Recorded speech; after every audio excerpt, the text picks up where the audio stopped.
সব সময় আল্লাহর কাছে এই দোয়াটা যেন আমরা করি, আল্লাহ কিয়ামতের দিন তুমি আমার হিসাব নিও না,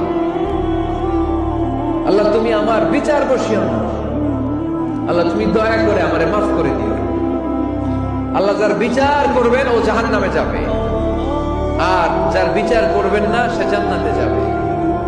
আল্লাহ যদি বিচার করে আর পাই টু পাই হিসাব নেয়, নামাজ পড়লি না কেন, রোজা রাখলি না কেন, মিথ্যা বললি কেন, খাদ্যে ভেজাল দিলি কেন, মাছে ফরমালিন দিলি কেন, যৌতুক খাইলি কেন, ঘুষ খাইলি কেন, উল্টাপাল্টা করলি কেন, জিনা করলি কেন, একটার পর একটা প্রশ্ন বানে যদি সেই ভয়ঙ্কর দিনে আল্লাহ আমাদেরকে জর্জরিত করে, আমাদের কোনো উত্তর আছে? সেদিন আমাদের বাঁচার কোনো উপায় আছে? তাই আমরা সবাই আল্লাহর কাছে দোয়া করবো, আল্লাহ কোনো বিচার টিচার মানি না, কোনো বিচার করতে পারবো না, দয়া করবা। কথা কয় না?